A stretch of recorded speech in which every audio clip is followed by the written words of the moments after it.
Welcome, everyone. We are thrilled to have you here today at CCCAOE.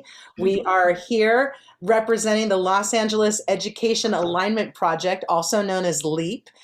We have a great team here today, and we are thrilled that you are with us. I'm going to go ahead and share screen and start our presentation for everyone.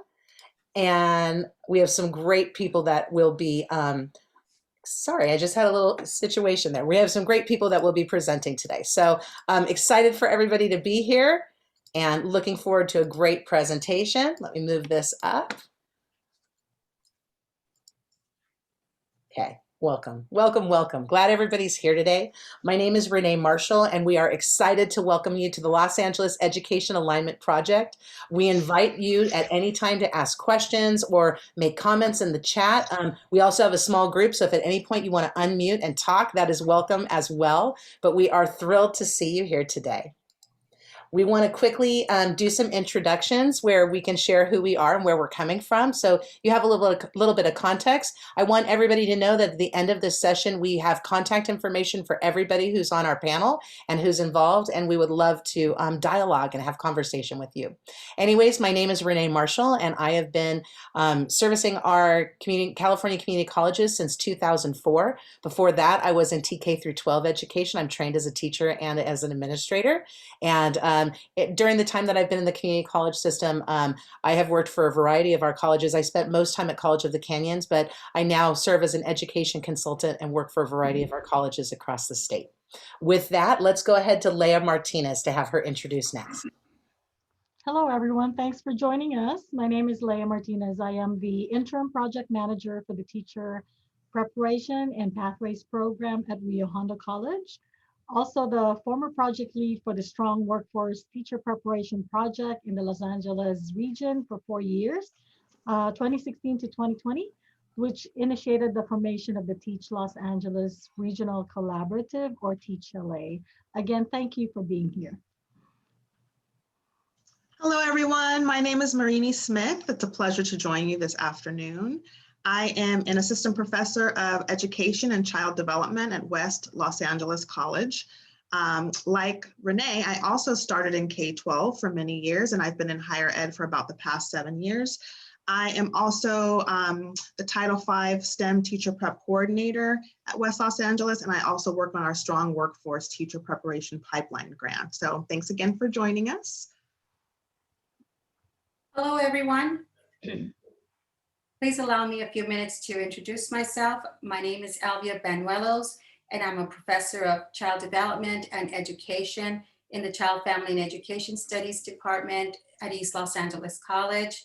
I have experience in teaching elementary education, experience in teaching high school grades 9 through 12, alternative education, and I currently teach not just the child development courses, but also education courses. Good afternoon, everyone. I'm so happy to be here with you today. My name is Doug Hughey. I was for many years a classroom teacher for the LA Unified School District in both special ed and general ed. As a matter of fact, I have a lifetime credential in both of those areas, which is no longer available. But after many years of doing that, I moved into the role of being a college professor, and I'm currently full-time at Mount San Antonio College in Walnut, California. And I feel like I have been in all of my life since graduating from high school some kind of way involved in education. So I'm really excited to continue that passion with this group and very happy to be here today.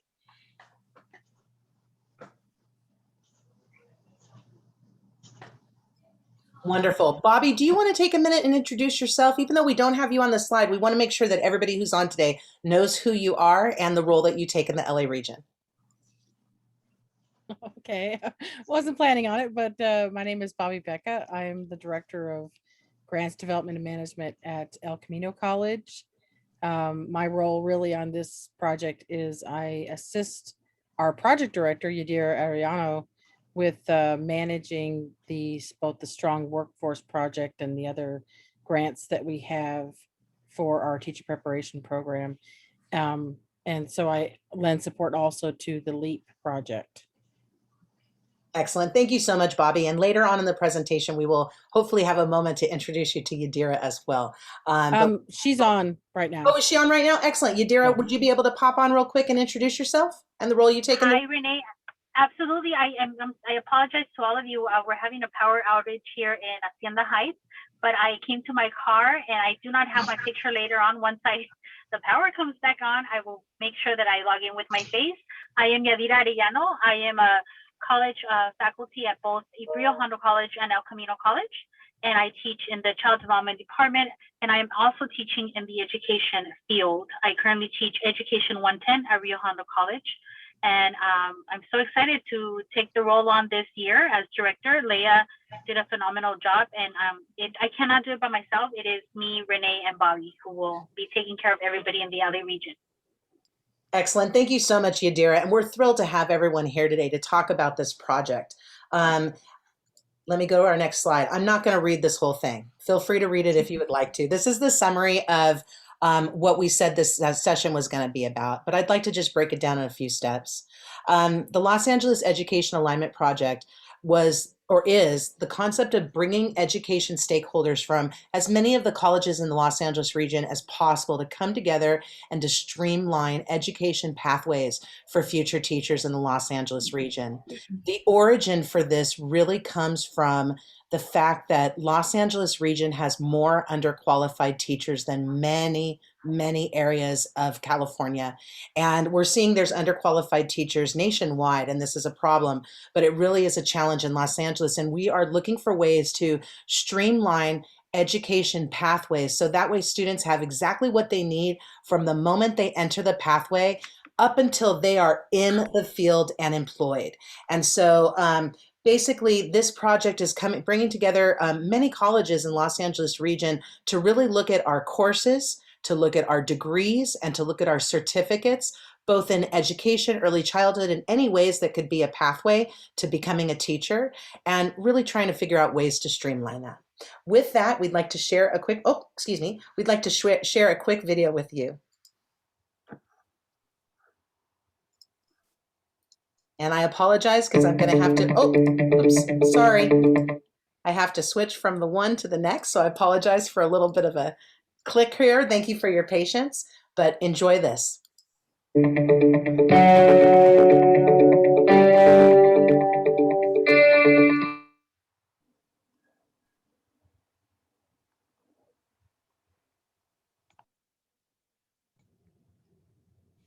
Renee, you have to unmute so they can hear the music.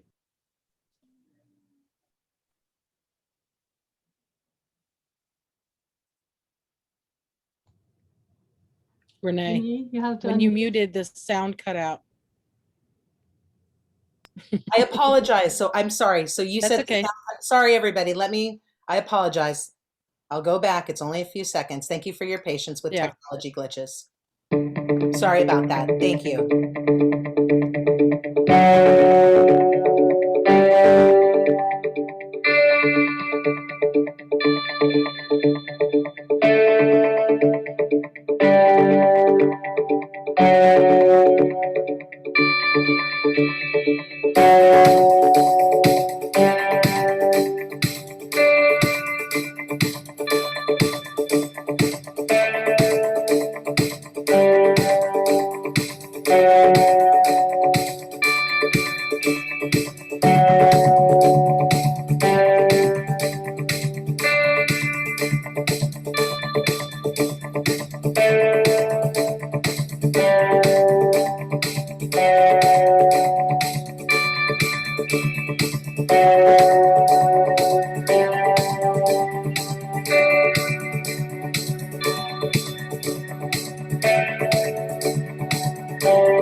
Thank you everybody for your patience, and I hope you enjoyed seeing that video that was made by the Los Angeles region.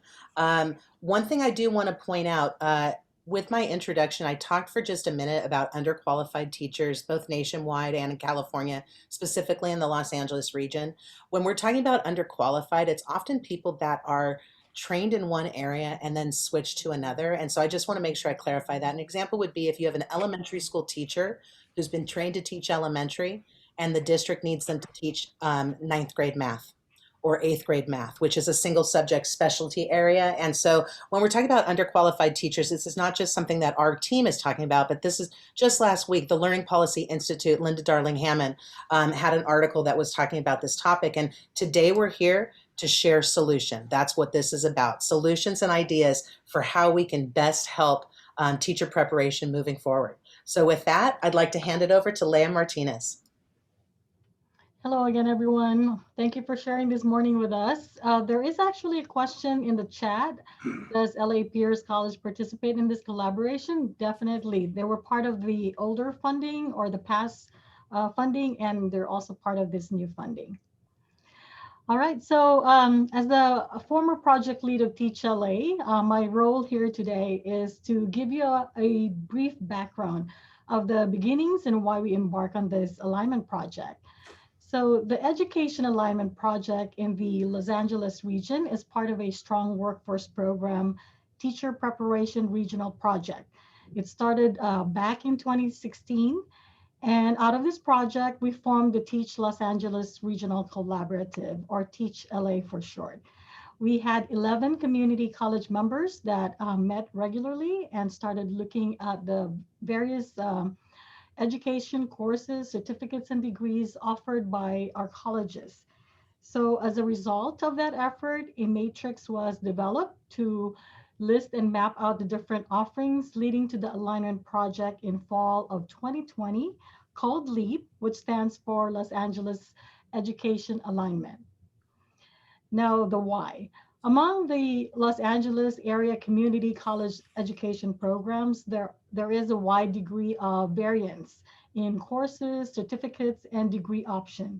So LEAP's objective is to align teacher preparation coursework so community college students can seamlessly navigate courses within the Los Angeles Community College District that support them on their pathway to the teaching workforce. The LEAP project brought key stakeholders together in teacher preparation to coordinate, to collaborate, and align student opportunities in education programs, including STEM and CTE teaching pathways. So faculty from 17 Los Angeles region colleges engaged in a crosswalk of what is available in the region for future teachers and produce recommendations and suggestions of next steps for education alignment efforts. So the meetings took place from September to December 2020, and a final report was prepared by Renee Marshall, who facilitated the alignment project. The report is a living document as we continue to refine, develop, and make changes in our EDU offerings. The alignment efforts will continue to be a priority by the collaborative. Today, we bring you a panel of some of our LA college faculty who work on this project. But before we do that, we'd like our audience to have a firsthand look at the report first. Leah, I'm going to pull up the version where you can have me move it. And do you want to put it in the chat so that way everybody who's interested in moving it around will get a chance to? Okay. I am in it. Can everybody see? I hope you can hear too. One of my favorite pieces of the flipbook is the sound of the flipbook. So Leah, go ahead and walk us through this and tell me what pages you would like me to go to. Leah, we can't hear you. Go ahead and click on the link on the chat, and then I will give you a moment to explore the flipbook independently and find something that sticks out to you. I'm going to go ahead also on the main screen and flip pages in case anybody's has issues with the link.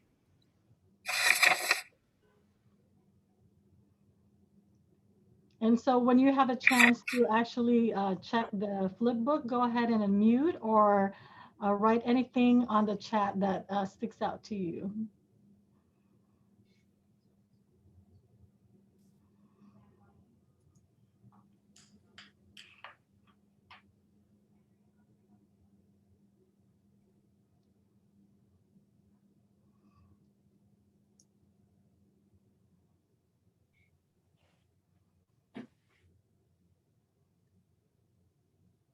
I think this page is something that's really interesting because one of the things that even came out of this was when there was marketing needs from a school, and like the LA region has done some great productions, and so it was great to see that individual campuses also had specific needs. So we were covering group needs and regional needs, but also looking specifically at individual campuses, and I think that's a good thing and a unique thing.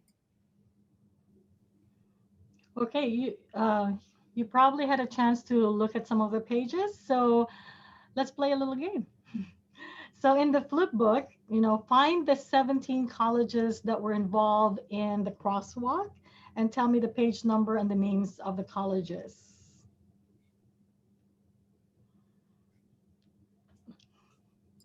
Feel free to unmute or let us know in chat when you've had a chance to find those. Leah, do you want to say it again too, just in case they need that a second time? So the 17 colleges that were involved in the crosswalk.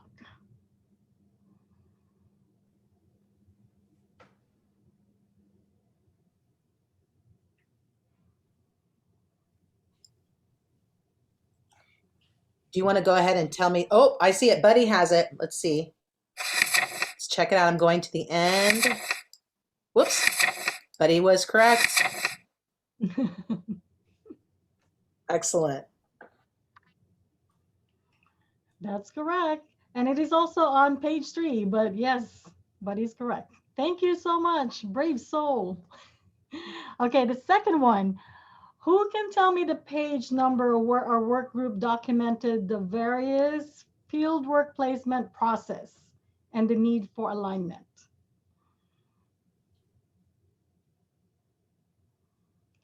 Fieldwork placement process.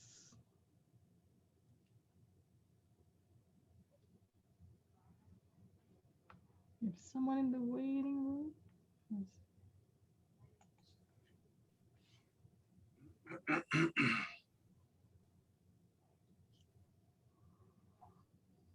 Uh-oh, I felt like I just gave it away there, Leah.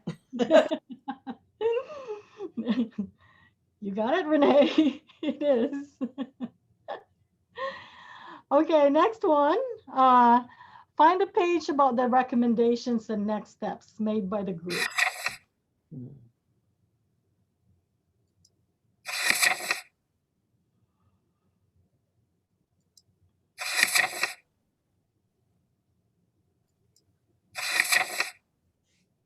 If you saw it, make sure you put it in chat.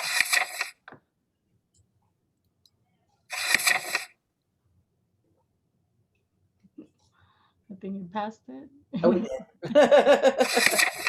I will go back. There we go. You got it. Okay, it is on page 14. So thank you very much. Thank you, Bud, for participating. So I hope that after the session, you will find the time to actually explore the report even more on your own. So thank you very much. Thank you, Leah. This is really a fantastic report. If you have the chance to check it out a little bit more, you're going to find some really good pieces in it. So wonderful. Thank you so much, Leah. Oops. I just clicked on the flip link again. Isn't that funny? Okay, great. Now we're going to go into a bit of a poll. And with that, I'm going to give it over to Marini. Hi, everyone. So because we are focused on education and pre-service teachers, we wanted to model a few different strategies. So one being engagement. So we want to engage our participants and also activating prior knowledge. We want to tap into your schema and see what you already might know about this topic that we are going to address a little bit more in depth in a few moments. So the first question, I'm going to go ahead and read the question, and then when I say go, you're going to type into the chat whether you think it is true or false, and don't let other folks' responses sway you, stick with your gut. So number one, according to statistics from a 2016 study, more than 11,000 teachers will choose to leave the profession within 5 years. And there's no tricks here. The number is not like, no, I really meant 9,000. I really meant 11,020. Take the numbers at face value. Okay, so according to statistics from a 2016 study, more than 11,000 teachers will choose to leave the profession within 5 years. When I say go, you're going to put true or false in the chat. Ready, go.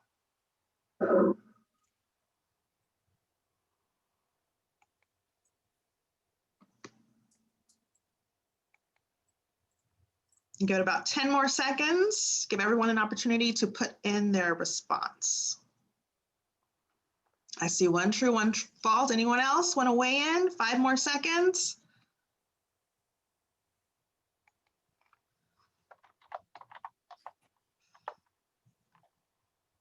True.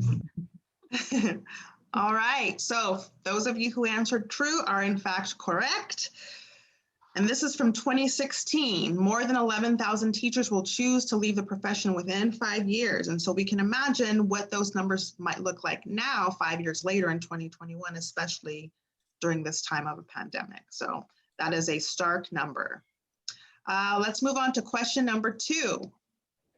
This is also true or false. I will read the question and then give you an opportunity when I say go. Due to statewide teacher shortages, 60% of California's approximately 800,000 special education students are being taught by teachers who haven't completed teacher preparation programs or have received only partial training. All right, true or false, ready, go. Type it into the chat, please.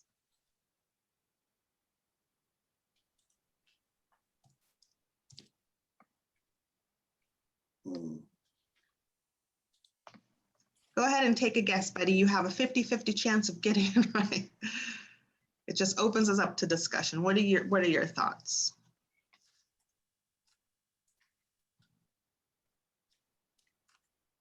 Awesome, thank you. Okay, 5 more seconds. Anyone else who wants to weigh in?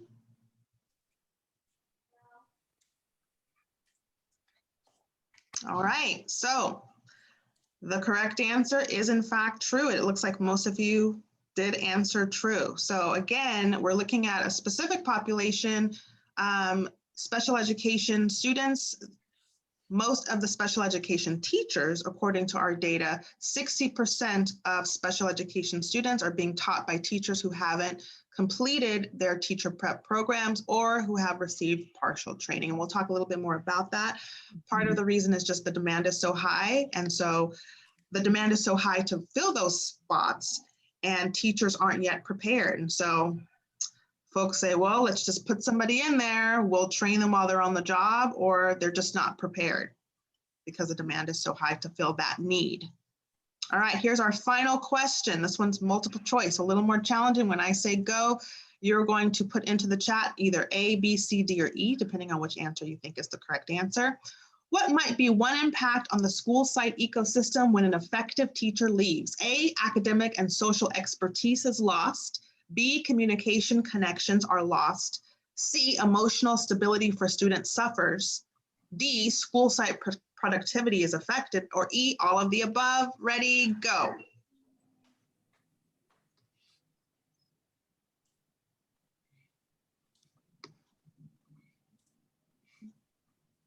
Looks like mostly everyone's voted.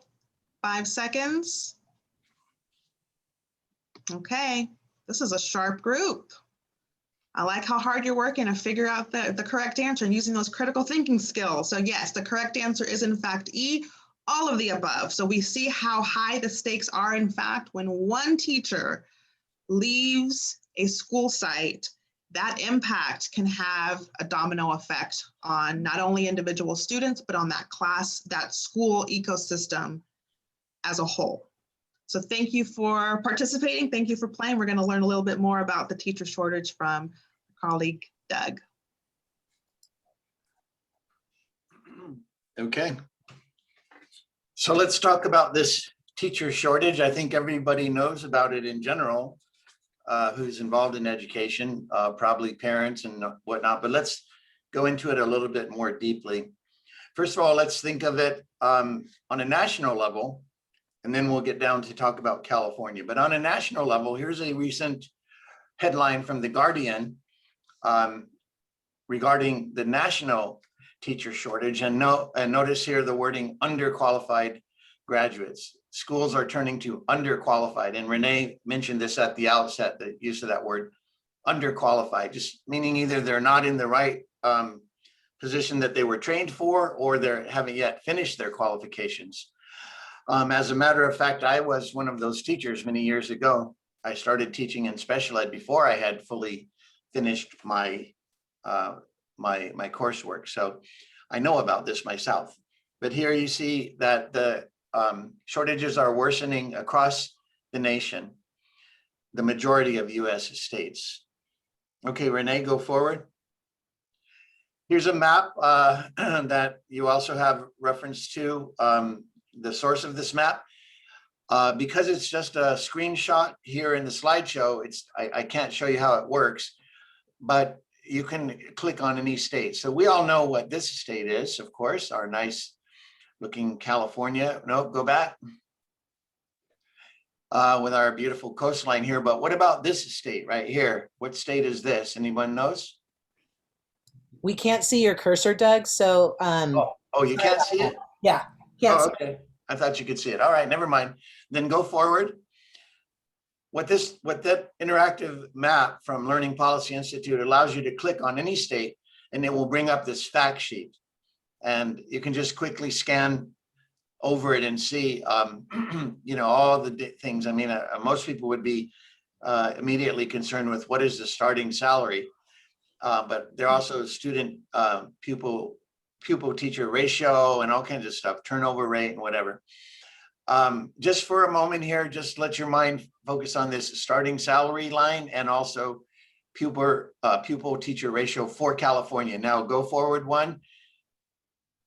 Renee, now we switch over to Pennsylvania, and we can see the starting salary is pretty close to what we saw in California. But notice the pupil teacher ratio in Pennsylvania, 14-1. I think that many California teachers would love to have a 14-1 teacher ratio.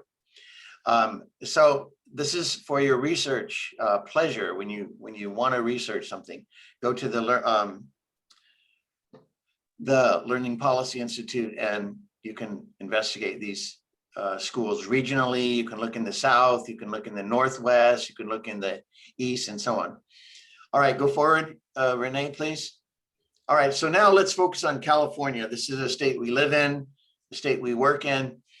Here's a map of California divided into all of the different counties in California. By the way, you can see San Bernardino County over there in the bottom toward the right. That is I don't know if you knew this, but that is the biggest county in all of the United States, San Bernardino County.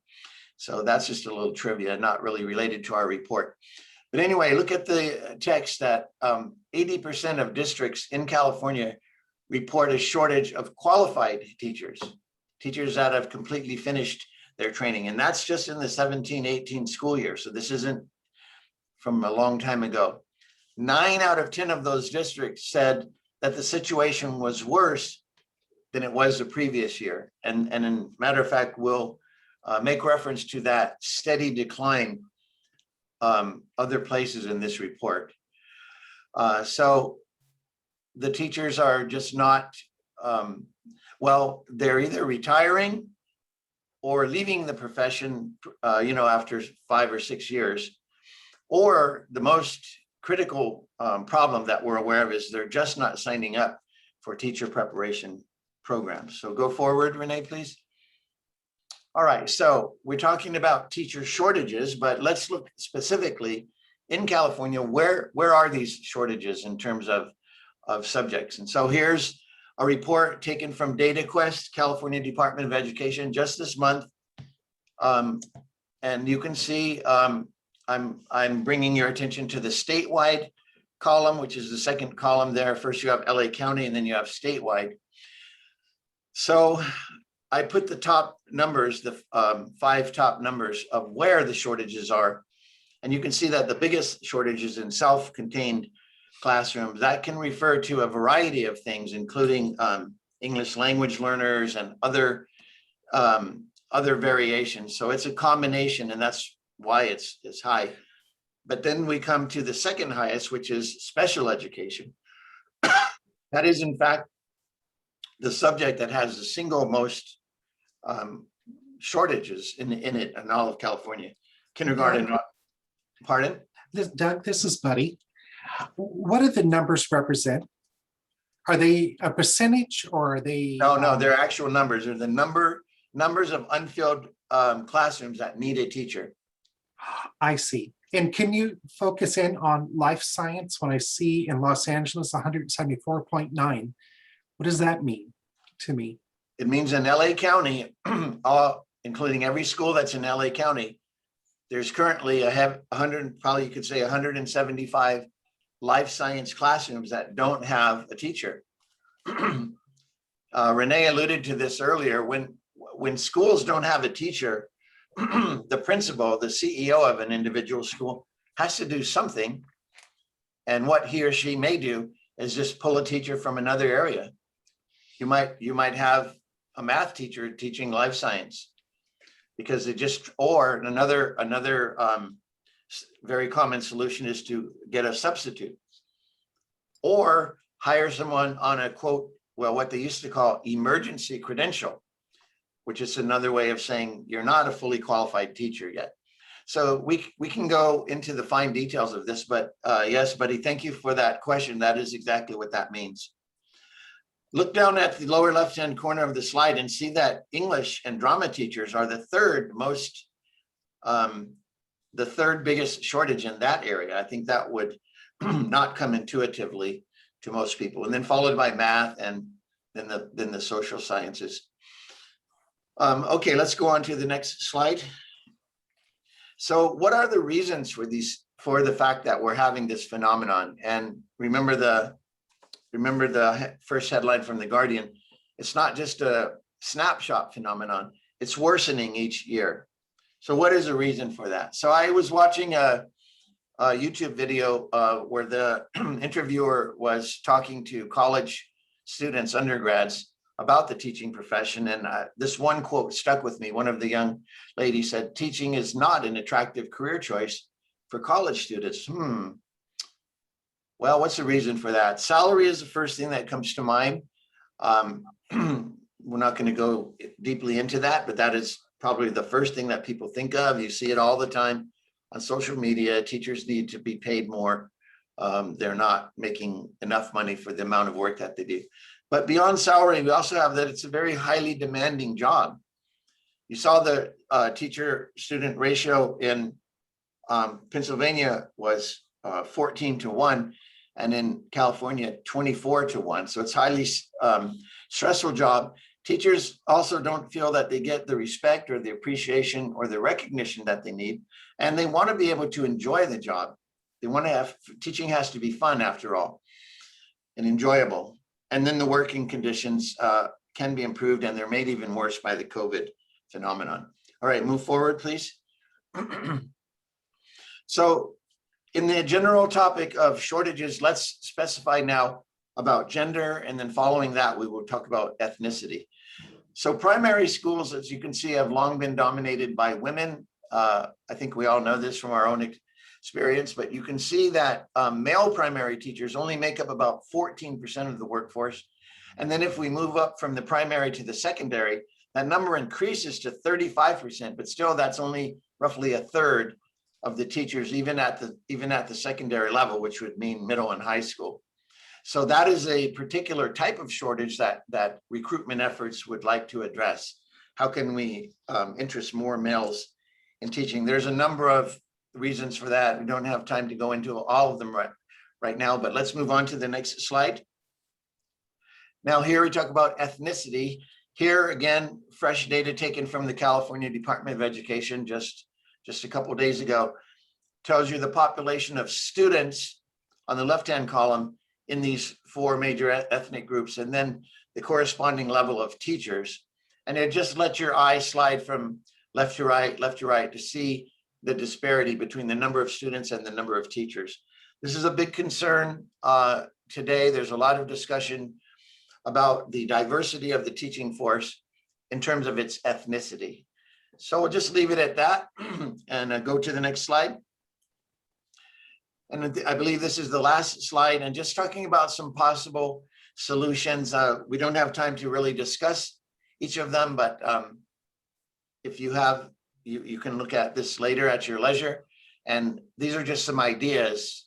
There can be more ideas as well, but we have to find some ideas so that undergraduates don't say that teaching is not an attractive profession. And I believe that's the last slide on this discussion here. Doug, I really appreciate that you included induction on your third bullet point here. I know some teachers that, it takes so much to get through your credential program that they think they're done. And then you realize you have 2 more years of induction after, once you're in the field. And I know of a brand new teacher who was spending over $2,000 a year for her induction costs, and her beginning salary was $40,000. So before taxes, she was spending 5% of her salary to cover something that was required by the district. And so she did this for 2 years. I got wind of it her second year, and we started advocating to make some changes in that district because we need to be able to support our teachers.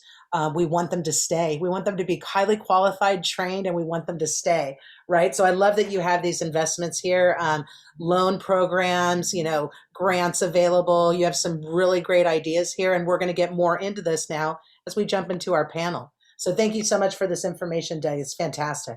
Perfect. Actually, thank you so much. can I share something? And Doug, thank you so much for bringing that up. But I like the fact that, the chart previous to this was showing like just the disparity on the teachers and the students. It's just amazing to see it side by side. I know we go back, Renee, while she's talking about that. Yeah. Yeah, Yeah, like right that there. one. We talk about it, and I don't remember, Renee, where it was that we had. I'm trying to remember where we had this conversation. Let me turn my camera's back on. I am back in business, everybody. Hello. But just to see it in comparison, because I think I don't remember, Renee, where we saw this, but or was it us that we were presenting? But I think this shocked me right now when I saw this, Doug. Just to put it side by side. We know about it. I think a lot of us in the field, we understand it, we hear it, but to see it like this side by side, it just really kind of shook me there for a little bit. Well, I think it's so quantifiable when you're looking at it here. And then you hear about like our African-American students, and for somebody to say, oh, I've been in education since kindergarten and I've never had a Black teacher. Yeah. That's a problem, and so we're working on diversifying the field, and especially in the LA region, we want to make sure that we have highly qualified teachers that look like the students in the classroom. So those kids and those young adults have inspiration and role models and mentorship, and not that people who are not of color can't provide that, but it's different when you've got insiders and you feel like you're part of that community. Yes. So thank you so much, Doug. Absolutely. Let's go ahead now to our panel too, because we have some really great discussions that we're going to have today. And I'm going to stop share on this because I want to be able to see everybody a little bit bigger. So I will go ahead, and there we can see everybody a little bit more. So we have 5 different, 5 different people on our panel today, and we're really excited to have each of our members contribute to these different questions we have. So Elvia, would you please get us started off with the first question? Why did our colleges come together for the LEAP project? Thank you very much, Renee. Again, it's a pleasure to be here to kick off this panel discussion on the Los Angeles Education Alignment Project. I would like to focus on the question, why did our colleges come together? Let me begin first by giving you a little background. So prior to the pandemic, at my college, we had just finished going through the process of getting our child development discipline courses approved by the Curriculum Alignment, or the California Early Childhood Curriculum Alignment Project. So when I received notice from the state that our college had been approved for the Associate of Arts with Transfer degree in education, I immediately reached out to other education faculty within the LACCD to review our course offerings, certificates, and degrees in education. Now, we were just beginning the conversation on this topic when then priorities were shifted due to the pandemic. As you all know, all schools were shut down, and this placed not just limitations, but also challenges in all levels of education. At the state level, California community colleges, there was a sense of urgency in trying to investigate and come up with a solution on how we should proceed with placements for our practicum students who needed to complete hours to meet the education course requirements and or articulation requirements. So it was during this process that I received an invitation to join the Los Angeles Education Alignment Project with the interest in aligning our curriculum. Excellent. Thank you so much, Elvia. I just went ahead and I put our questions in the chat so everybody can see them. But I hope everybody doesn't mind that we've moved away from the bigger slide and made everybody a little bit larger. It's nice to be able to see people and to connect this way. So let's now go to our second question. So a reflection on what are some of the things that we're doing well. We're going to start off with Doug, and then Doug, when you're done with your section, go ahead and transition to Marini. But let's talk for a few minutes about, what are some of the things that we're doing well in teacher preparation? Okay, well, one of the things that we're doing well is we're exposing first and second year college students to the profession. Remember, in the typical framework of things, I know there's exceptions, but in the typical framework of things, you're only 18 or 19 when you begin college. So keep that in mind. Keep in mind the stage of life that we're talking about here. You're in your young adulthood, and we all remember what it's like being in young adulthood. When you're in your young adulthood, everything is possible. The world is like a big, fair to you. Like, oh, do I want to do this? Who am I going to meet and get married? Maybe I'm going to become famous. Everything is just wide open when you're 19, 20 years old. So I think we're doing a great job exposing people to the profession, letting them know, hey, do you know about teaching? Do you know what it involves, what the joys are of teaching? Another thing is I think we're doing a good job of creating communication networks between the area colleges. You listed in the flip book 17 area colleges.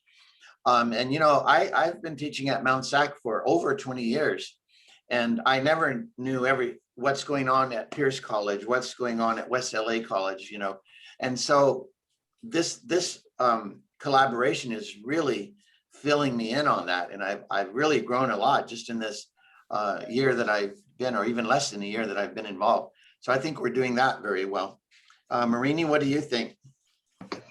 Thanks, Doug. So I'm going to talk a little bit about what we would consider program perks or supports that a lot of our education programs have offered. Once we kind of brainstormed what was happening in a lot of our colleges, we noticed that a lot of our programs were offering some similar perks and support. So one of those would be priority advising, for example. So having that support from our counseling department or other mentors on campus who could help our students navigate their educational plans, looking at courses that articulate with partner and transfer universities, and really letting students know, how they could complete this teacher pathway in a way that made sense for them and whatever they were passionate about. So that priority advising piece is really, really key, because it can be really, really overwhelming for our students, not only once they explore and discover that this might be a path that they want to take, but to really make sure that they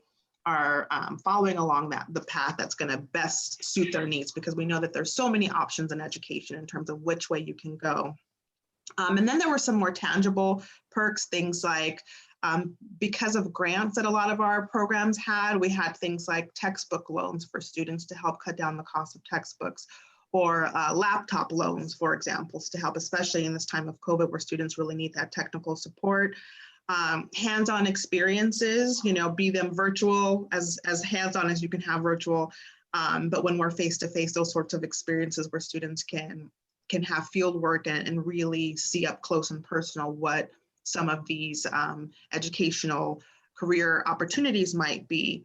Also things like exposure to TPEs, for example. So in our coursework, the teacher performance expectations, which are precursors for students to pass the teacher performance assessment, the TPA, which cover more alphabet soup, the CSTPs, right? The CSTPs, the California Standards for the Teaching Profession. So all of these things that can bog our students down and make them really, overwhelmed, they're getting that exposure and that support in our classes, in our education classes. Also, there's just the inherent embedded mentorship, not just from the faculty, but also if students are going to, if they're doing field work at sites, whether virtually or in person, they're getting, someone's taking them under their wing, that supervising teacher is taking them under their wing and kind of showing them the way of the profession. Also, something that's really important, kind of obvious, but it needs to be mentioned, is that we're allowing our students to be introduced to current issues in education. So it's one thing to read things in a textbook. We have courses like issues in American education, but if you're not really in a classroom and being exposed to what some of those issues might be, then that can be another barrier for students to be retained in the profession if they don't know what sorts of challenges are in store. And so we want to make sure that they're getting that exposure, they're getting that mentorship, they're getting those sort of wraparound services. Some colleges have even designated counselors that can help our students with that knowledge in transferring to universities where there's an education program. So those are some of the things that we found that we're doing well. So it's a lot of great things that are happening. Excellent. I love that you mentioned the designated counselor, because I know that's something that not every campus has the luxury of having that. But I will tell you, if you don't have a designated counselor, then you need to know which of the counselors has the strongest knowledge about teacher preparation pathways, because they can be kind of confusing. And the last thing we want is for a future teacher to get on the pathway that's wrong, and then they end up having to stay with us longer, due to our fault. So it's if you have the investability for a designated counselor, I would go for it. Now, Elvia was going to talk a little bit more about this concept as well, and it's been great to see so far what's been said. And Elvia, I'm looking forward to what you're experiencing with this as well. Well, I'd like to add to some of the things that Marini just made reference to, it, the importance of exposure. We've had a series of workshops related to the topics of education, and more recently through LEAP, the Teacher Preparation STEM CTE workshop series that went really well. I believe more students signed up to participate in those workshops than there was room for. So again, something that we would like to continue to make available to our students. What I also find that students really benefit from very early on as they begin to take their very first class in education is orientations. Orientations on academic pathways to teaching. This really helps students get a better understanding of the various teaching positions, the requirements for those teaching positions, and also understanding credentials and the differences between permits and credentials. Another item that has worked really well with students is getting them connected with transfer information to universities of their choice, because as you know, depending on the university of their choice, requirements can differ. So getting them connected to the transfer center really early on is also important, and making sure that they have an educational plan in place. So that they're not taking, for example, all of our education classes and then learning that only some of them would be transferable. The other thing that we've kind of started to bring and the awareness with our students and opportunities for employment that are related to education and teaching. Students, I find, sometimes get a better idea whether they would like to go into teaching, or maybe this is not what they are interested in, after they get that hands-on experience working directly with children and in an educational school setting. So again, just bringing more awareness of student support resources that are available to them, and on occasion, ensuring that students get that specialized support service that may be needed to them. Elvia, you said some really important things here that I just want to just briefly go into a little bit more. I think that when you're talking about an education plan for students, I've got to be honest, I wish it was like special education where everybody has an individualized education plan, an IEP. I look forward to the day where that's integrated in our system for both general ed students and special ed students, and it's PK through 14, if not even more. Because what I found is I was faculty teaching EDU, intro to teaching for 12 years of my career. And during those 24 semesters, I will tell you the difference between when we had ed plans and we didn't. Students were able to get in and get out so much faster when they had that roadmap. So as hard as it is to do ed plans for everybody and to constantly be checking in, I do see that as being such a vehicle for success for students. So Elvia, I love that you mentioned that. You also talked about the need for orientation. I think that is so essential. And one piece that somebody who's on our group today talks about, but we're not going to get into deeply here, but I just want to mention is dual enrollment. And dual enrollment, not just orientation for the students in dual enrollment, but contrary to kind of how we operate at the community college level, we need to open the doors to parents when it comes to those orientations and just giving them information on what it means for their child to be in dual enrollment. I'm saying child because our dual enrollment students are 14 to 18 years old. So many of them are still children. And so it kind of just, when a parent is involved in that orientation process, which is different than what we normally do, the level of investment from the family increases and the student's success is usually much more quantifiable, because then you have all the stakeholders understanding what that journey is for that dual enrollment student. So I love that you mentioned orientation. Another thing Elvia also brought up that I think is really important is this concept of, it used to be like the training piece was our piece and that was it. But now we're looking at this very differently, and especially in the LA region. From the moment the students step onto our pathway and our, conversations with them, not just till they transfer or get to their next spot, but we want them employed and we want them successfully employed. We want to have job boards. We want to have, job fairs that are specific for future teachers. We really want to be connecting with our partners as much as possible. I think about in my community when we transitioned to the virtual learning space, and then suddenly the Boys and Girls Club was charged with trying to find support care, academic support for 1,100 kids in my community. The first thing they did was they reached out to the teacher preparation team at the local community college, because it's like, wait a second, you've got students who are interested in being teachers. Let's hire them right now, get them training and get them going in this field. And so I love that Elvia and also Marini and Doug, we talked about so many areas that are really, really essential when it comes to things that are happening that are going great so far.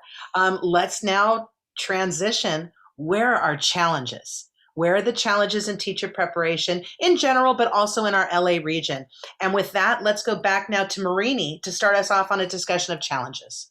Sure. So there were a few challenges that did come up, so we're going to highlight a few of those.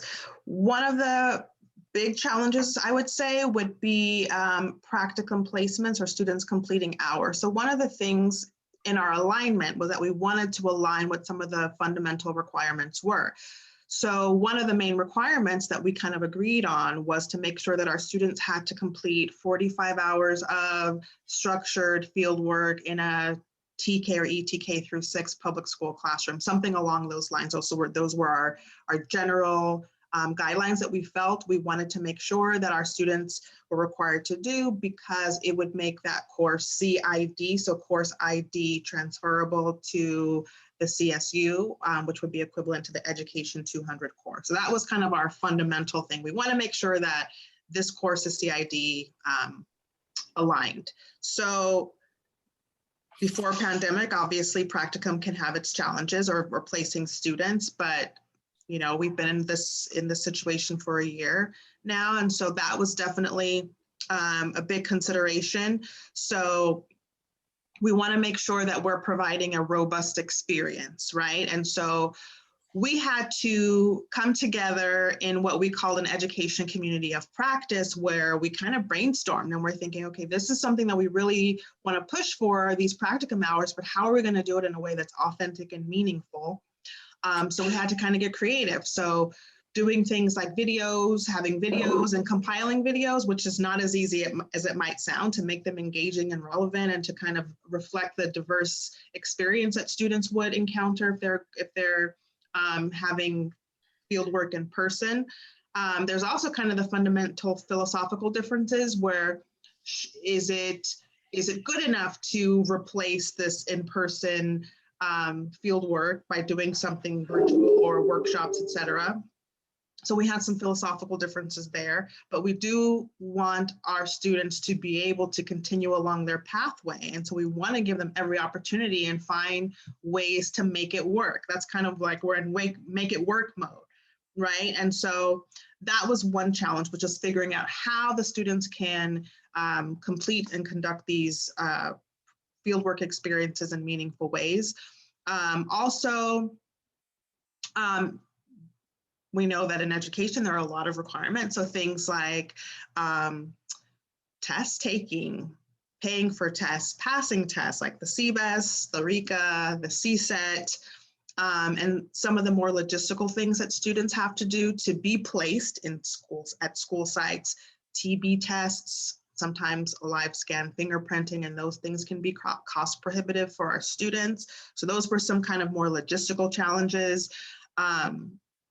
And with regards to the cost of testing, oftentimes, if schools have grants, then those grants might not be able to cover the cost of the test because we're not allowed to do that.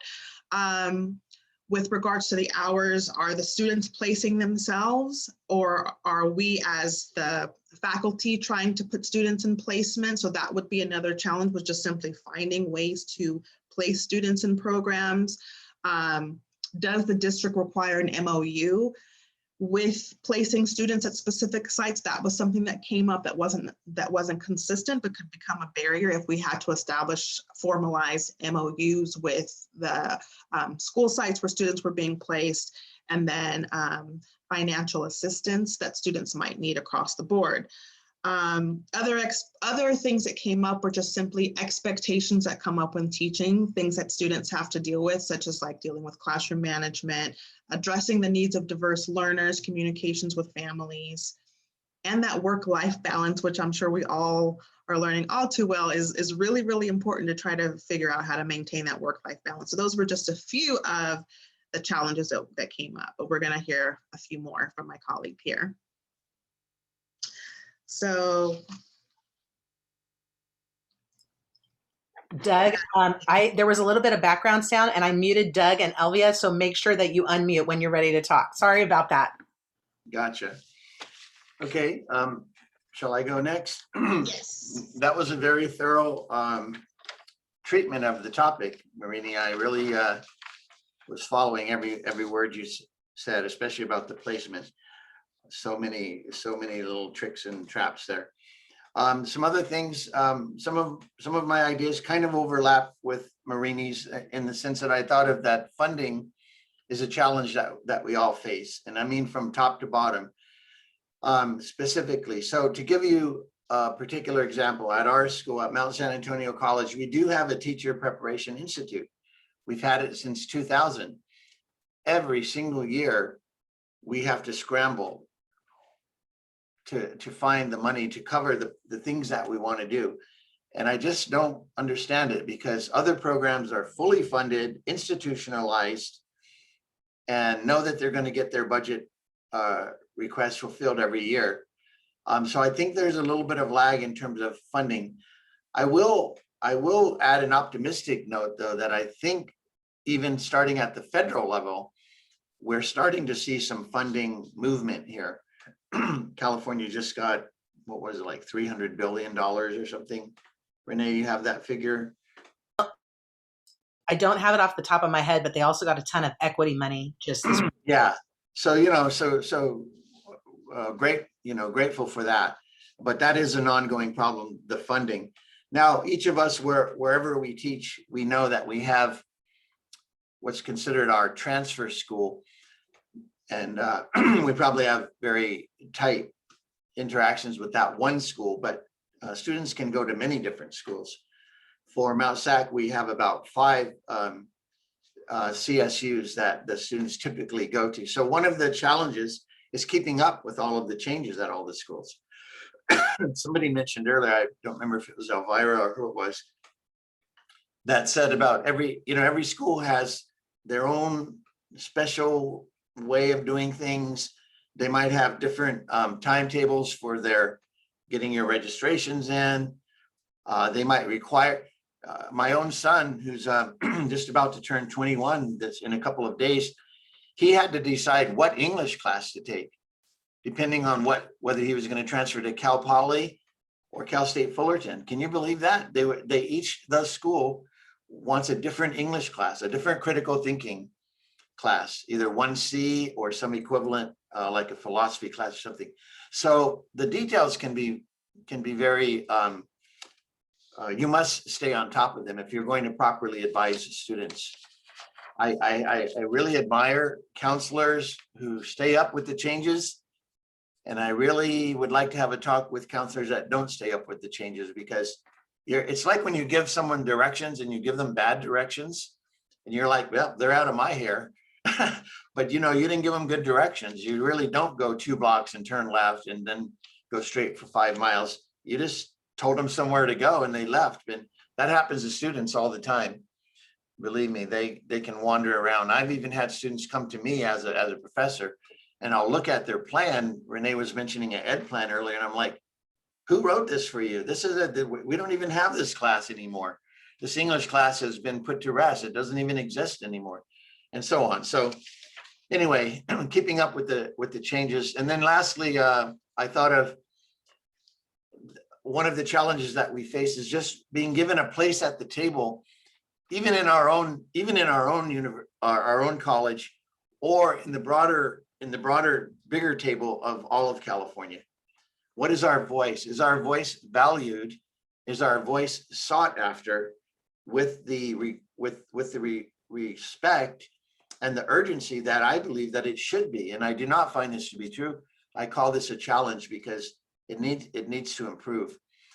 We do have one of those counselors that you were mentioning, Renee. You were saying you're fortunate if you have a dedicated counselor, and we do. But just recently there was a flyer put out for the child development department. It did an excellent job of telling about the permits and what classes you could take. But guess what was left out of it? Our department at Mount SAC is not called the Child Development Department. It's called the Child Development and Education Department. And I find, as a full-time faculty member, in fact, the faculty member that pretty much covers the education aspect of that department, I find that we're left out of the picture very often. And I've seen it on our website. I've seen it in our counseling department. So I just consider it a challenge and something to keep working on. And was there just going to be 2 of us talking on this topic, or Yes, on that one, yes. And I love so much of what you're saying, Doug, is so relevant. And I just think about the times where I have inserted myself at the table, because sometimes you have to. And I'll give an example. Strong workforce in my region. I live in the South Central Coast region. And for a while it was like, wait, why is teacher prep here? Why, you guys aren't funded. Why are you here? And I was like, because I need to be here. And I'm going to keep showing up every month. And eventually we did become funded through Strong Workforce. And, we became part of the system. And that's what you're always trying to look for, And so I really appreciate you sharing these challenges, because there are quite a few, but there's things that we can be doing in our system in order to help those students from the moment they step in. And I want to give a shout out to the counselors. I can't even imagine trying to stay on top of every single pathway and all the changes and all the partnerships. And talk about needing a pay increase. You know what I'm saying? I think going the direction of designated counselors, that way you've got a specialist. You can specialize in 2 areas or 3 areas or 5 areas instead of 47, or 52 or 27 or whatever. And I think we need to respect our professionals and let them do what they're best at. And so there's definitely some more investments that need to be made, but there's some good models and some good strategies that people have used moving forward and that we should be looking at. So with that, let's transition now to our next question. And that really is getting into, what is the community college role in teacher preparation? For many, many years, teacher preparation was considered our 4-year partner's role, and that ours was not. And what we're finding is that really, given that more than 60% or actually close to 70% of California's TK through 12 teachers goes through our community college system, that just proves to us that we play a role. When we look at early childhood, there's a whole that's much even higher than a 60 to 70%. So with that, let's go ahead now and let's look at this role, and let's start with Elvia, and let's talk about what is the community college role in teacher preparation, what is it and what it can be. Elvia, you're muted. I'm sorry, I had to mute you because I wasn't sure who the background noise was earlier. So sorry about that, my friend. Excellent. Thank you so much, Renee, for the heads up there. Again, I'd like to capitalize on the importance of those educational plans. An educational plan is something that the student should be given the very first semester they get started taking courses in at any community college. And the importance of also providing them with an orientation. And orientations, not just about how to survive college, but also orientations that are specific in our situation, orientations that will explain to them the different academic pathways to teaching. And that is important because if the student is interested in early childhood education teaching, that educational plan is going to look very different than the student who is interested in K through 12 teaching, for example. Another item that I'd like to highlight here in terms of the community college's role is the importance of continuous articulation with the Cal State universities as well as other universities to ensure that the coursework that students are taking in education at the community college are not only articulated, but also with maybe the possibility of developing new courses in education. I feel that that communication piece is really important. And also perhaps exploring with something new that we are just beginning to learn more about, and that is exploring with competency-based learning for college credit. Some colleges are already making this available to their community college students. And I think that at the community college, this is one way to acknowledge our students who have already life experiences that may be related to the field of interest of their choice. And again, giving them that acknowledgement while taking college courses at our college. And then something also that with this pandemic and everyone running to provide instruction online is exploring further with open educational resources. A lot of our child development and education faculty have already started looking into bringing in some open educational resources and making that available to our students to assist them with some of the textbook costs that for some reason continue to keep going up higher and higher every year. So with that, I'd like to turn it over to Marini to give us some additional highlights. Marini, Yeah, no- before you start, would you mind if I just commented on a couple things that Elvia Please said? do. Okay, Yes. thank you. I appreciate it. First thing I want to say, Elvia, I love that you mentioned OER and zero textbook cost, because that's something that's imperative for our students right now. And I'm a big proponent of anything that they're going to have less student debt on, because I was one of those people that I had to pull out a ton of loans in order to get my 2 master's degrees and my husband's MBA. And so we'll be paying them off forever. So I'm always looking for ways for our students to be really thinking about that. And I love that you mentioned OER. West Hills Lemoore is either in process or close to completing the process of completing a 0 textbook education pathway for future teachers. And so we got to find these key models across the state and infiltrate it every place that we can, right? So I love that you brought that up. We've had so many meetings about this presentation, and that was the first I heard that. And I was like, oh gosh, I got to make sure I share that golden nugget. So we've already got a model coming out soon that's going to showcase what a 0 textbook pathway looks like for future teachers in California. Another thing that Elvia mentioned here that I think is so imperative and really is this next wave of generation, not only are we individualizing the education experience, we're humanizing it, but we are also trying to honor where people are coming from and meeting our students where they are. And Elvia mentioned credit for experience. One of the most wonderful para-educators in my entire career is a woman who has been a para-educator in our TK through 12 system for probably at least the last 15 years. She has a bachelor's degree from Mexico that was not recognized in the United States. So it's so frustrating to me that she's got a 4-year degree in a field related to being a teacher, and she's not able to utilize that here in the US yet. And this is a key place of opportunity for all of us. And I challenge everybody who's on today, let's start really diving into this area of, what does it look like when you get credit for experience? Because I think in the next wave of teacher preparation, we're going to see this on a whole different level. And I really appreciate Elvia talking about this and bringing it up.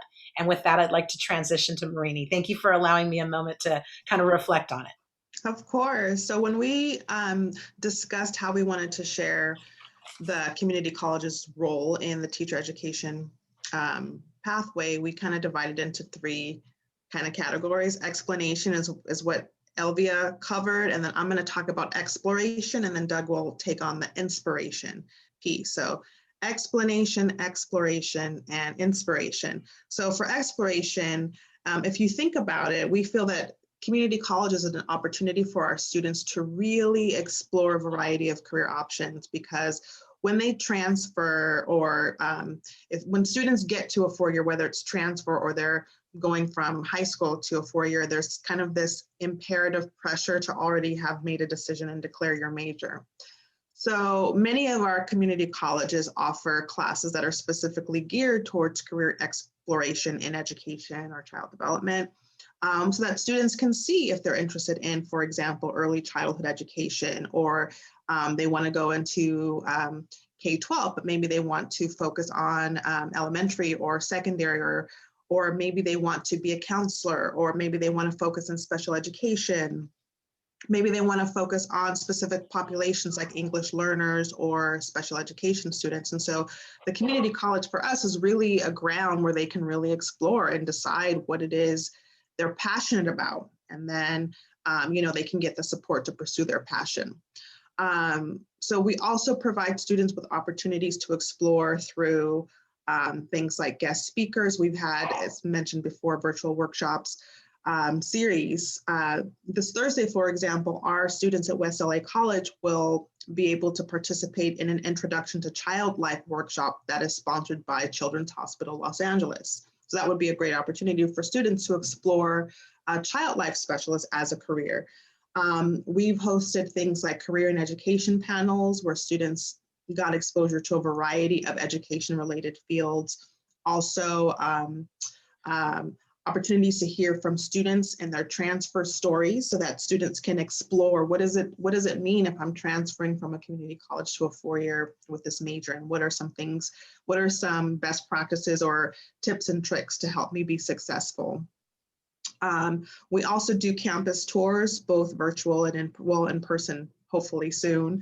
But previously we've done that so that students can literally explore what it will be like to be on another campus and what are some programs that they're offered. We also give students an opportunity to have CBEST workshop preparation. So that's a way for them to kind of get a sneak peek to see what that test is going to be like so that they can feel confident and feel prepared to pass the test. So those are some things under exploration that we feel is a really big part of the community college's role in teacher education preparation. I love that you mentioned CBEST too, Marini, because we have this perception that the testing that's required to be a teacher is later, right? The reality is you have to be 18 years old to take your CBEST, and it's a basic skills test. The closer you are to high school, the less preparation you have to do. So why don't we front load this? One of my things that when I ran Teacher Prep at College of the Canyons, we had students the second they turned 18, take your CBEST, because what we were finding is their passing rate was higher.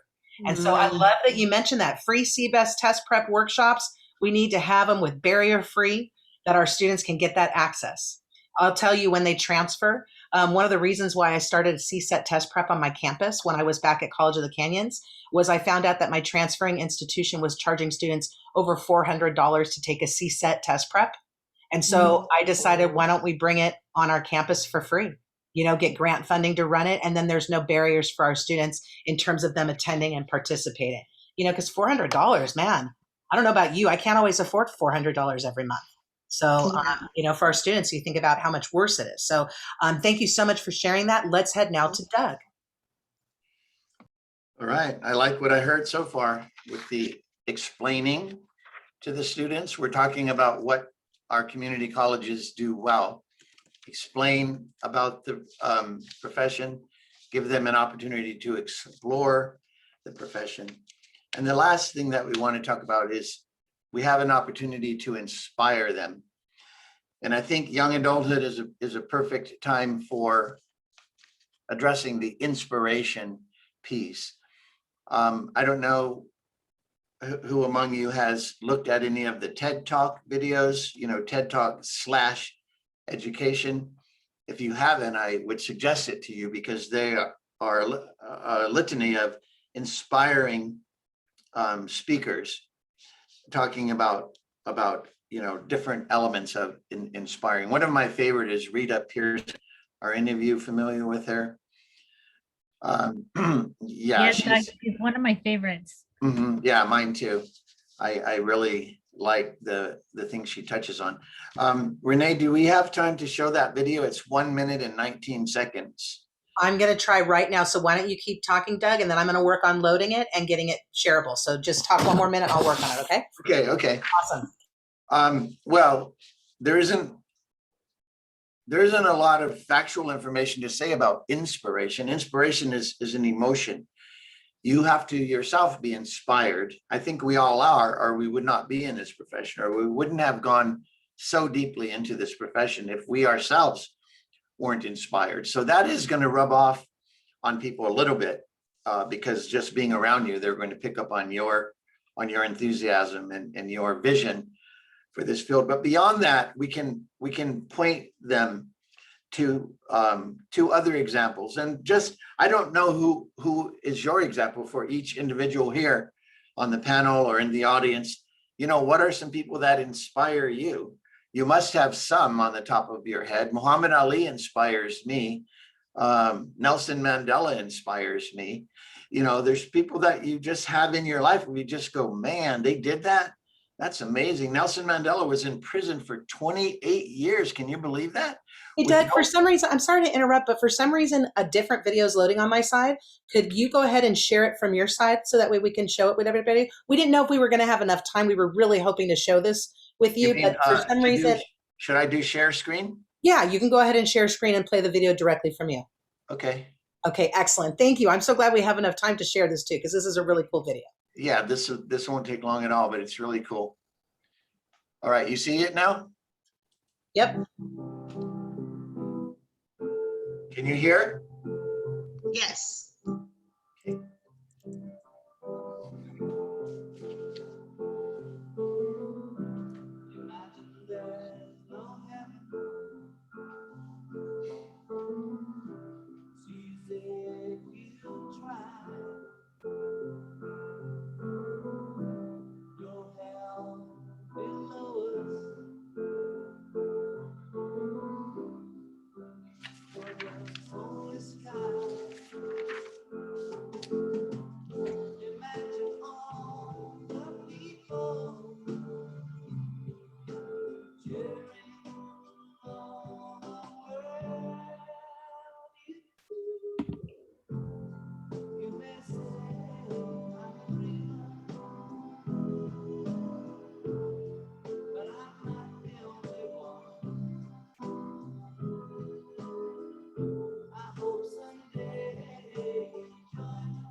not crying, you're crying.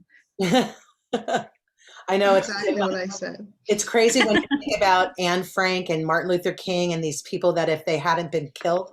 When I saw Daniel Pearl and I saw his age of what he would be, I kind of felt a little sick about it. You know what I mean? So, but just so thought provoking in terms of the impact. I hear if somebody isn't muted and you're getting anything in the background, if you don't mind muting, that would be great. But Doug, thank you so much for sharing that. As we get ready to wrap up, we have about 6 more minutes of our presentation here. We have one final question for our panelists, or for some of our panelists, and I'm hoping they can reflect for maybe 1 to 2 minutes each. We're going to start with Elvia and then we'll go to Marini, but can you share a few sample recommendations that support the teacher workforce? Okay, you can hear me. Some sample recommendations for support to the teacher workforce. You know, when we think about not just preparing our future teachers, I also think about the importance of getting them that hands-on experience very early on, and how important that is. Because what we don't want is for students to proceed with a course taking for a degree, whether that be in child development or another subject, and then come to realize when they're in the classroom setting that maybe this is not what they really want to do.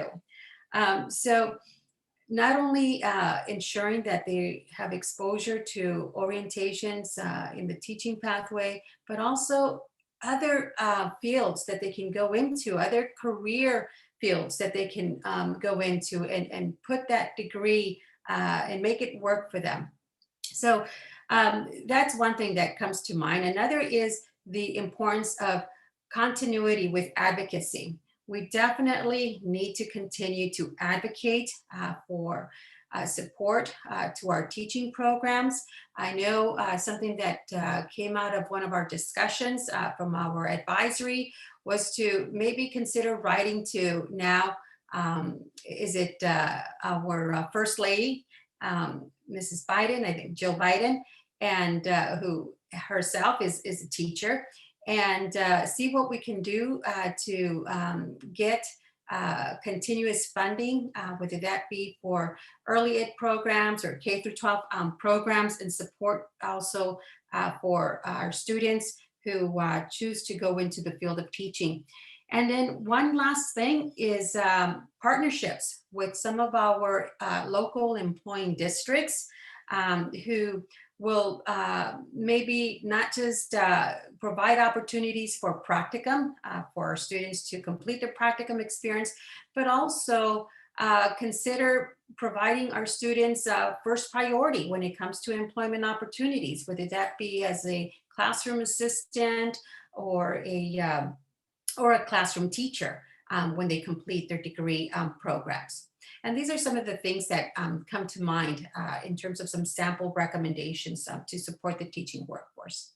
Elvia, I love that you mentioned making sure that they explore other areas. I think that's so important because we want to make sure that our students know that education is the right pathway, right? And one of the things that was shared when we were offline before we joined the meeting today was how one of the campuses was talking about how they've had multiple nursing students recently that have decided they've wanted to go into education. Nursing and education go hand in hand because they're helping professions. And so you will see that there's certain pathways that kind of end up with us sometimes. And so think all of the reverse also, like if you see a nursing event, you might want to share that with your education classes because you might have some of your students that may be better suited to go into the medical pathway versus the education pathway. But we want to make sure that we're giving those variety of experiences, kind of opportunities to really, because we want them to have not a job. Job stands for just over broke. We want them to have a career. That's what it's about. And a career is something that you can love and you can grow with over time. With that, let's now go to Marini to talk just for a minute or two on more recommendations. Yeah, just really quickly, really to just echo some of what Elvia said, we really want to focus on partnerships. And so we want to keep this pipeline kind of like a 2x2x2 model. So we want to extend just beyond just our community college, but to the high schools as well as to the transfer institution. So that's a really big one. We want to try to make sure that our programs are institutionalizable. I don't know if that's a word that came up in a meeting the other day, and we're like, I'm going to hold on to that one, institutionalizable. So is this something, how can we make sure that these programs are institutionalized? And so funding oftentimes is a big part of that. Staffing, like if we're going to have the counseling piece, the funds in order to help subsidize like the costs that students are going to incur being in these programs with all the tests and, you know, live scan and all of the things that we mentioned before. So those are some of the things that we also feel like we want to fortify and make sure that we have these partnerships both in K-12 and in the 4 years, and as well as ensuring that our programs are going to be here to stay. Anything else, Doug?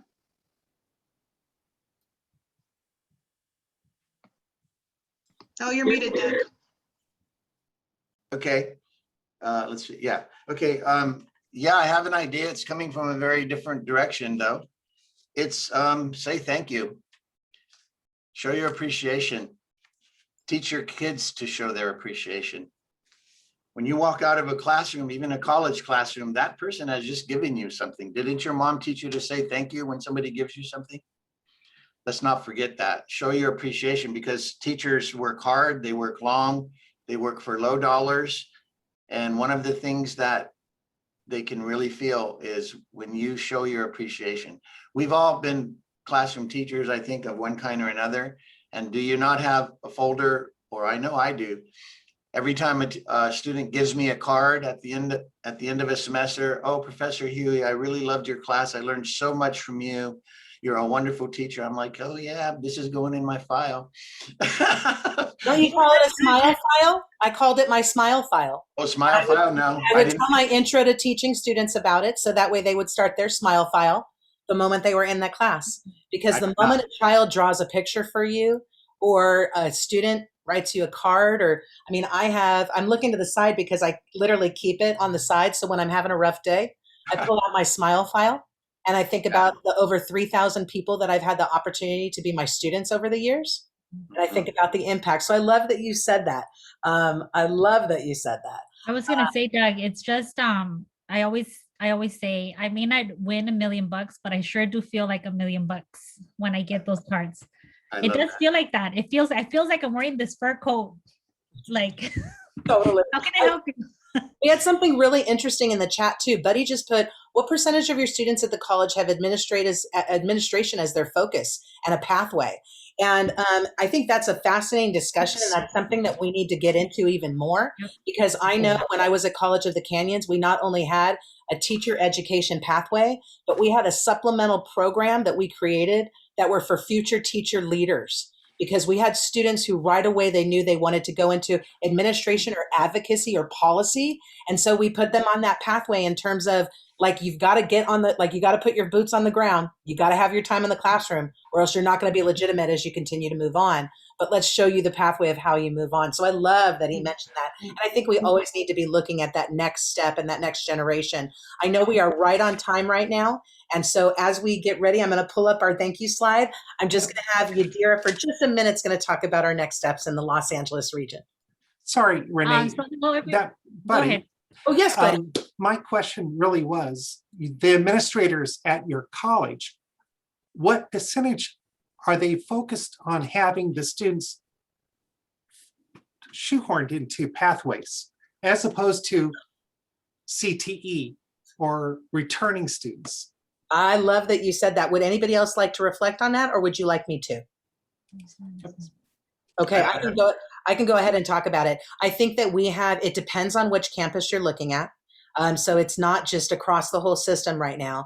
But another one of the things that I think is really interesting too is, I wish I could give a percentage on it, but I would say, gosh, does anybody think they have a percentage on that? Like, what do you think? No, but I was going to say it's all about guided pathways these days. Right. That's what we were all guided into doing a few years ago. So it really prep pathways. There's multiple. At the two colleges that I'm involved in, we're looking at 2/3. So the administrators are focused on English and math and getting the students into the pathways. Unfortunately, it doesn't reach into what employers are looking for. I think it's And, fascinating and that if you're talking about the construction program, you're talking about, in my case, computers focused. They're wanting the students to come in, learn a skill set, and necessarily come back a few years and learn additional skill sets. That's what the employers are looking for, but that's not what the administrators are focused on. the focus within career tech ed is short-term training, and EDU doesn't fall under that because we're not short-term. But that's a misperception, because if you look at the variety of positions that are available in EDU, there are quite a few short-term positions that people can get training and get into a classroom right away. Part of it is changing the perception at the statewide level of what teacher preparation is. And I can tell you right now, buddy, we have an academic senate resolution that we're trying to move forward right at this moment that is bringing together EDU and ECE under the same umbrella. So that way we can showcase the different options that are available as teacher preparation pathways and not have one be included within certain funding sources and the other one not be included and constantly have this struggle and this kind of back and forth. We are one unit. Teacher preparation is an umbrella with many strands underneath it. There's some campuses that focus on faculty teacher preparation, STEM CTE teacher preparation. We have a perception that it's just like elementary school or early childhood, and it's far from that. It's much, much bigger than that. And so part of it is really changing the perception at the administration level, but also changing the perception statewide. One of the other things that we've talked about, and this is beyond the LA region, but something we see as a statewide need, is having a statewide marketing campaign on teaching is my plan A. You know, we always talk about it as this like supplemental thing. Like we need to really look at it at a broader sense and really make sure that the investments are lining up. Teachers are the 5th highest industry sector out of the 10 sectors that are identified in terms of our workforce goals in California. We hire the 5th highest number of people for workforce, and we're not even considered an industry sector within our system. And so we're working on changing that right now. And we've been working on it for a while, but we're getting really close with the academic senate resolution that we are praying will be going through and will be helping at a much larger level to amplify what we've been doing kind of in pockets across the state. So I hope that is some, not the best answer, but I can tell you we're at least going in the direction. Getting some movement. So with that though, let's go ahead now, and Yadira is going to just quickly tell us about next steps, and then we'll wrap up for today. Well, thank you, everybody. It was such a great presentation. I always love seeing all of you. You guys bring such great energy, but just like Renee mentioned, and we were talking about the need to bring everybody together and to get ECE and educate EDU together. And so this is the reason why we need to continue this work. The work hasn't stopped. We haven't finished yet. So with moving forward with the LA region, I do believe that the LEAP is going to continue moving forward to finish the work. I really doubt that this work will be finished anytime soon. We're just going to have to keep pushing like we've been pushing with TPP. You are right. There's more work to be had. That is for sure. Can I just quickly give a shout out to Elvia? Of course. I don't know if she's still here. Is she still here? Can you hear me? I can. Elvia, I just wanted to say, everybody, Elvia was actually one of the instructors when I was a college student. I learned so much from her and her advice and her guidance. And this is what I became. So thank you, Elvia. Put that in your smile file, Elvia. I love it right there. Isn't that wonderful though, when we have examples of faculty and leaders that we have helped to train? Yes. That's one of like the biggest kind of keys of success. Yes. So with that, we appreciate everybody being here today. I'm going to go ahead. I will stop our recording, but we will stay on if anybody has any questions or wants to have any additional conversation. I do want to make sure that I call attention to everybody's email that we have here on the last slide. Also, if anybody's interested, just put your email in the chat and I will make sure I send the slide deck to you. We will also have the recording posted on the teacher preparation website, probably within a day or two. But we appreciate everybody being here today. We appreciate you taking your time to talk about teacher preparation. And we also like this to be an invitation for collaboration. We are here. We are happy to talk. We are happy to collaborate. We are happy to do anything we can to support you in your teacher preparation program. So with that, I'm going to officially turn off our recording. And if anybody would like to continue talking, I would please open up the door or open up the floor.